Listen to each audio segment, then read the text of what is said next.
Agora a gente traz uma pressão sobre a Argentina num outro contexto. O país latino denuncia uma suposta onda anti-argentina, só que o cenário pode gerar transformações e aflora um tema que os argentinos tentaram esconder por séculos, até que não deu mais, né? Deixa eu te contar um pouco a história desde o início.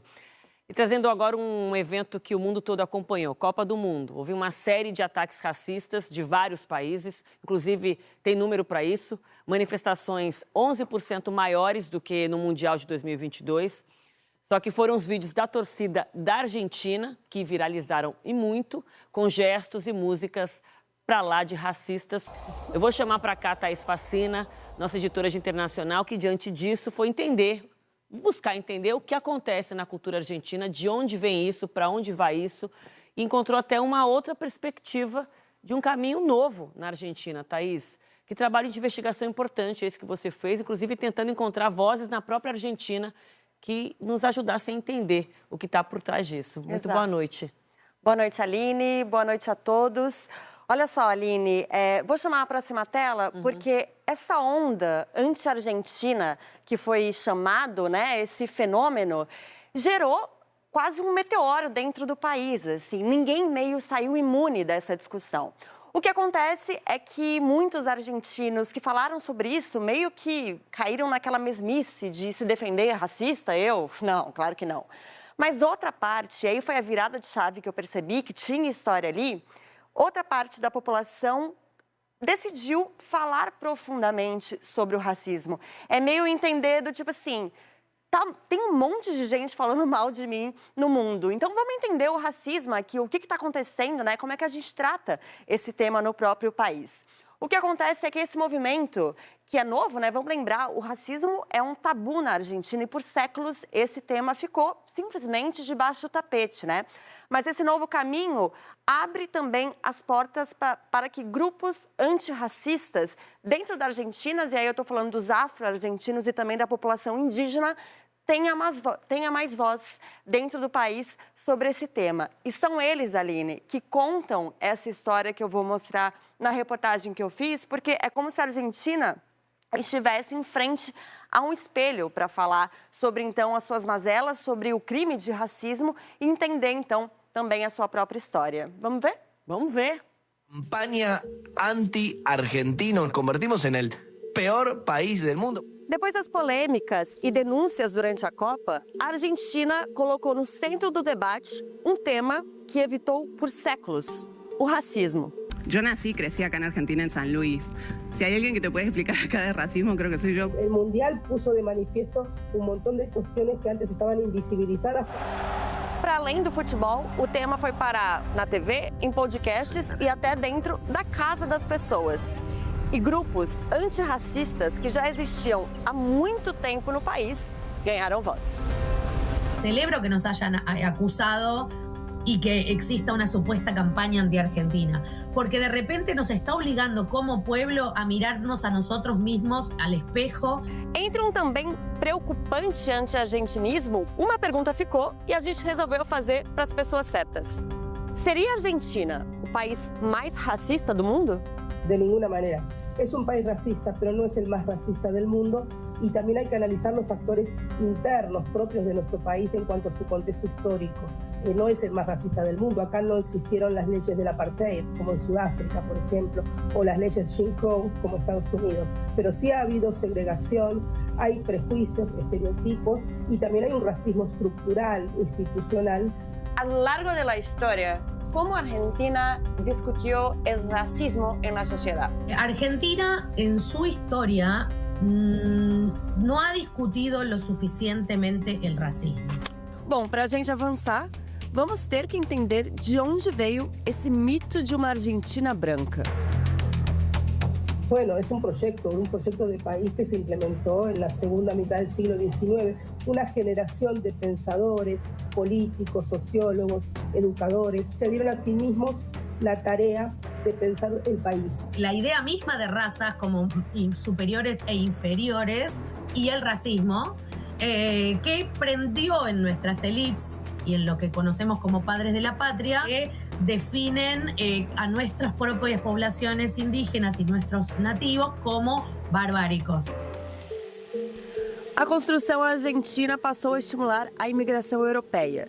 E foi assim que surgiu a ideia de uma Argentina branca, que fez cair, em termos proporcionais, a presença de povos originários e afrodescendentes. Só que nenhuma população simplesmente desapareceu. A cualquier persona en nuestro país le preguntás qué pasó con los negros en la Argentina y van a decir que desaparecimos. Que desaparecimos en las guerras, que desaparecimos por las epidemias, y todo eso es una falacia de personas como si fueran dinosaurios, como sostienen todavía las clases dirigentes y el sentido común popular. Só que a ideia de um país superior no meio da América Latina permaneceu principalmente no discurso político. Olha só, em 2024, a atual vice-presidente da Argentina foi bastante criticada porque ela apoiou quando os jogadores da seleção cantaram músicas com frases racistas.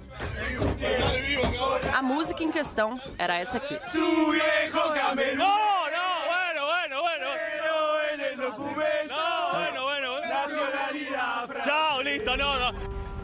Pero particularmente también soy. Essas declarações atravessaram governos de diferentes espectros políticos. Olha só o que disse o então presidente Alberto Fernandes, peronista, em 2021. Que los mexicanos salieron de los indios, los brasileros salieron de la selva, pero nosotros los argentinos llegamos de los barcos. E em 96, outro presidente argentino, Carlos Menem, disse a seguinte frase, abre aspas, na Argentina não existem negros. Esse problema, quem tem é o Brasil. Doble o triple falacia de que somos un problema y que no existimos. Hay lo que llamamos la extranjerización, que es preguntarnos a todos los que nacimos en la Argentina de dónde venimos. Si venimos de Brasil, no. De Uruguay, entonces, no. Bueno, y así el interrogatorio hasta que, por ejemplo, yo digo, bueno, mis abuelos vinieron de Cabo Verde. Y la gente ahí se tranquiliza. Ah, bueno, ahí está. Es como que yo soy menos argentina que los descendientes de italianos. Bueno, yo soy del pueblo indígena Aymara, de origen boliviano, ciudadana argentina, trabajadora social, especialista en estudios migratorios y asilo y cofundadora del colectivo Identidad Marrón de Argentina, que es la organización civil que aborda temas de racismo estructural para visibilizar y obviamente tratar de modificar el racismo existente en la región. Identidade marrom. O termo, que foi usado durante décadas de forma pejorativa, foi ressignificado por movimentos e hoje virou símbolo de orgulho das raízes indígenas argentinas.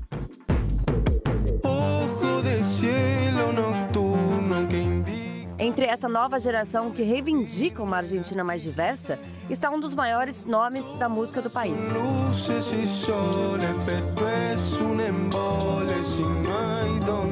Ele se chama Camilo Joaquim Villarruel, mais conhecido como Milo Rota.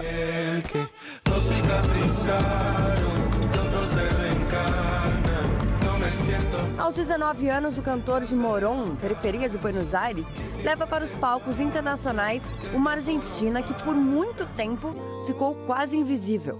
E agora, ele está falando disso para o mundo.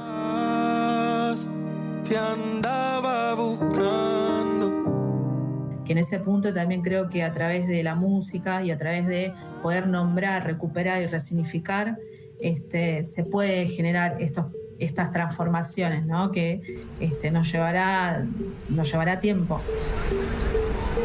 Revalorizar esa herencia, reencontrar nuestras raíces y escuchar a personas que cuestionan ese mito y que nos ayudan a reflexionar sobre quiénes somos verdaderamente.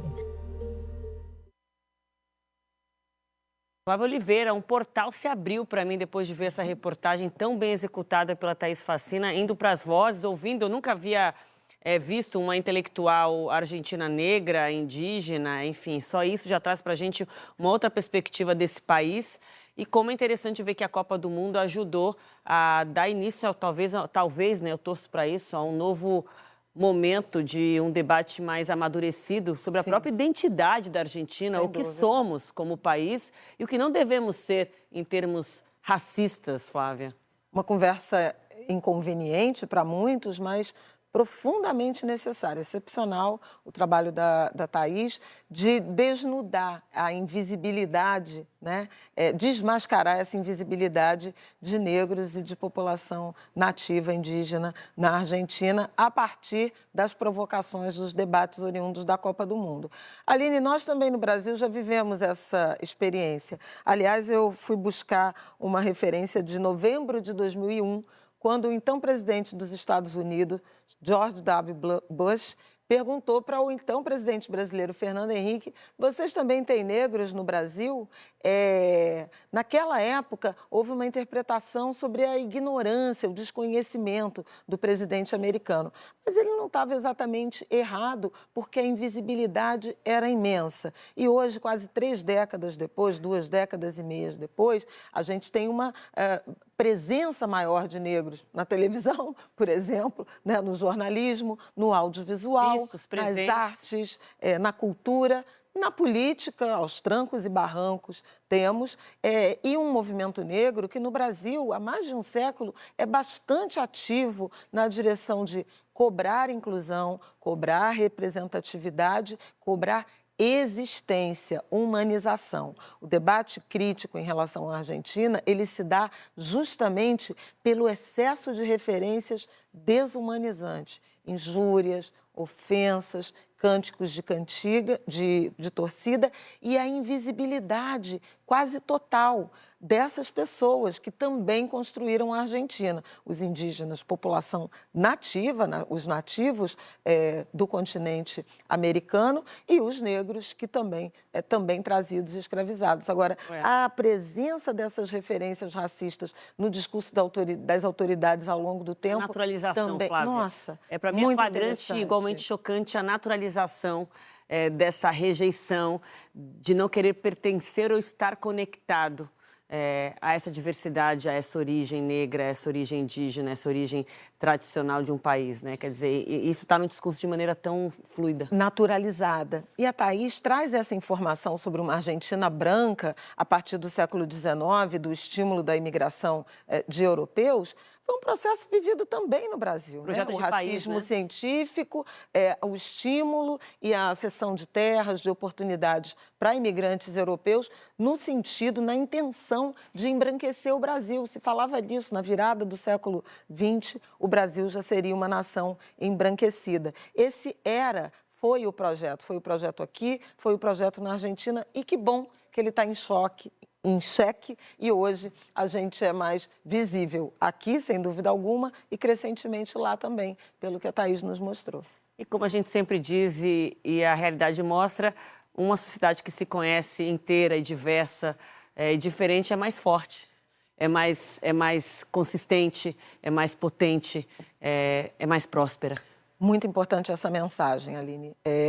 Diversidade é riqueza, é potência, e não ao contrário. E aí estamos falando de diversidade racial, mas também de gênero, presença de mulheres, presença de todos os matizes, colorações, indivíduos, representações. É isso que faz um país se tornar forte.